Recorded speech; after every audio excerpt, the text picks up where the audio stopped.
So our new bouncer that we hired, I've been training him and a couple other guys. He's a little bit of a smaller guy. He's been catching a little bit of shit for it.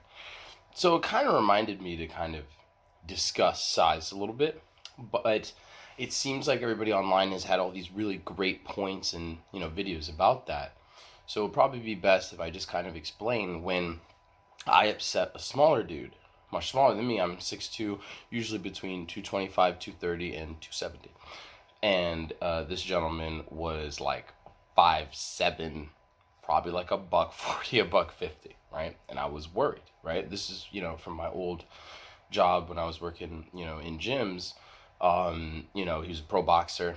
And, I was doing all the, kickboxing type teaching and striking and that sort of thing. So we gotten into a pretty big, argument. He was more the angry one. Um, and I kind of just took it as like, whatever, right? Because him being a straight boxer and me going this kickboxing, martial arts striking route, and me being so much bigger than him, I was just like, well, whatever. Because I was still thinking as, how the boxers and stuff would think, which is like, what? You want to get in the ring, my man? You want to do that? You know what I'm saying? You really want it? You really, you want me to be just throwing leg kicks and 2-3-2 and all this type of shit on you, and I'm way bigger than you. You know what I mean? And all you're doing is boxing. How are you even going to check these kicks properly, let alone stop me from really just hammering you, right? Well, there's two things there. One, I had helped another boxer train for a fight because he was fighting a taller guy and he wanted me to do lots of straight type things where he has to move in and out and hit me with body shots. Yeah, the body shots from a real boxer is pretty. It felt like there was cement or something, like a brick in his fucking glove. It was pretty ridiculous. It hurt a lot. So there's that. Second thing, you can't put muscles on your face, my man. If for whatever reason outside of the ring, right, there's a professional boxer, only the hands, okay? Really fast hands, this guy, really fast. And so when I would watch him, me and him have problems now. You know what I'm saying? Like, you're not really, you don't, now you think about this a little differently. Well, so I saw it. Outside of the ring, there is an issue here. Because if he's inside my reactionary gap, I'm telling you, I'm going to be one of those dudes whose hands are out like this and he's just going to and just go down. And I believe in my skills, don't get me wrong. This is not me being afraid of this dude, because when I pissed off another pro boxer who was actually my size, I came at him straight, man. I was like, look, man, I don't know what you're mad about. There's nothing going on with me and your girl. You may think that, but, if you fuck with me, I'm going to beat the shit out of you. Straight up, my man. But you see, that size, when you have problems with somebody and you're a big guy and they're a big guy, you guys are kind of, you know what I'm saying? You know that distance and you're kind of looking at each other and you're like, yeah, do you want to go? Really? You want to put up them hands? You want to put your hands up? Let's do this. You know what I'm saying? That's there. Man, if you got a small boxer who's really fucking angry with you, now it's different because at any point he could try to make it so we're talking, okay? And you may not be good talking, right? But an arguments are different. You know what I'm saying? You kind of do let people a little bit within hand's reach because you guys are talking, right? And you never really know when that talking is going to switch to fighting. I mean, yeah, sure, when you're doing your job as a bouncer or a cop or something, and I actually want to get into that, talking about the differences of interactions and how myself, a bouncer, and how the police, and how we see certain interactions.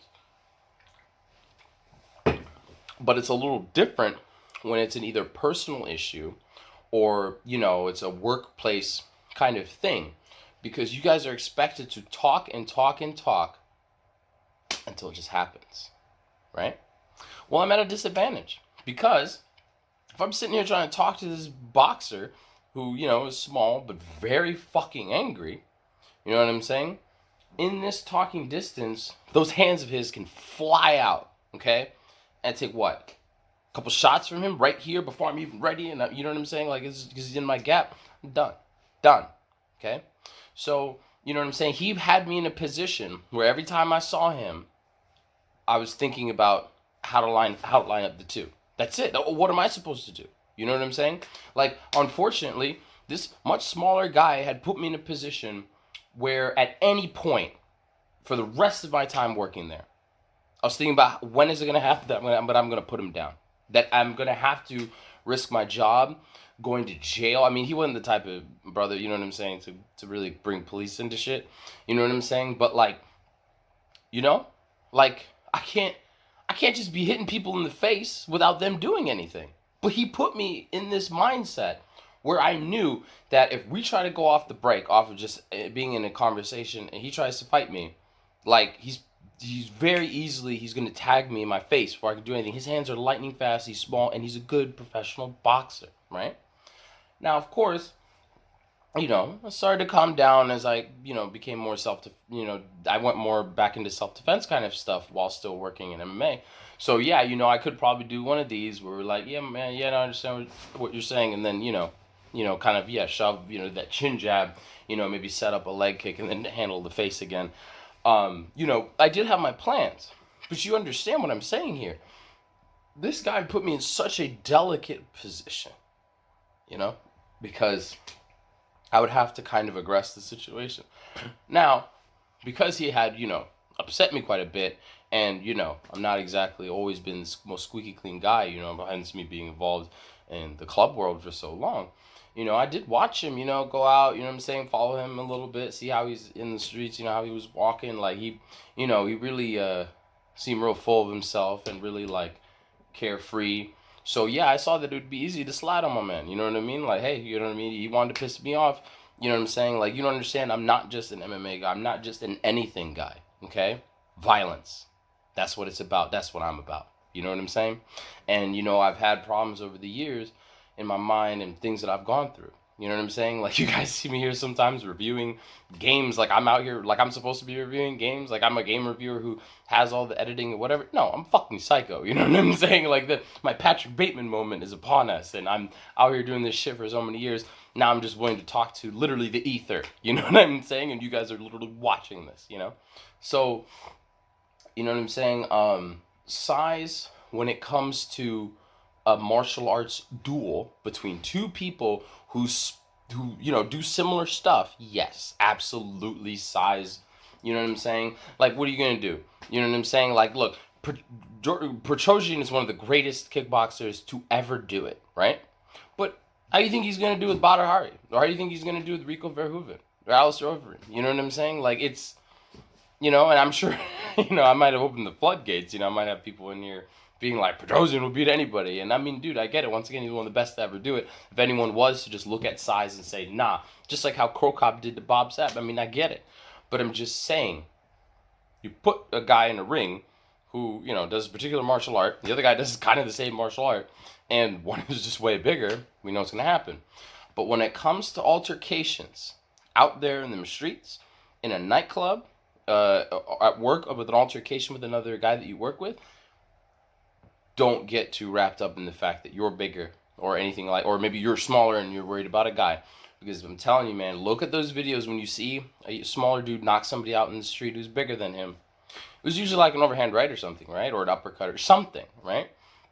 Let's keep that in mind that, yes, if you're in a fight, and you're a big guy, and you're in a fight, and the small guy has made it known to you that you are in a fight, yes, you have a lot of great tools. For instance, if some smaller guy wants to, like, kind of come try to make, that whole closer kind of deal for himself, and I'm just like elbow up, hook, and then, just like, do you know what I'm saying? Like, using the fact that you're bigger to control that space where they would have been more effective, I get it.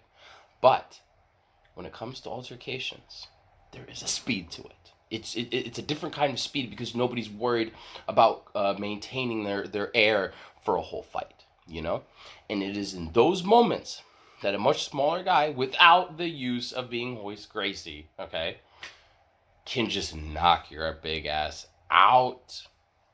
So, that's my feelings on size.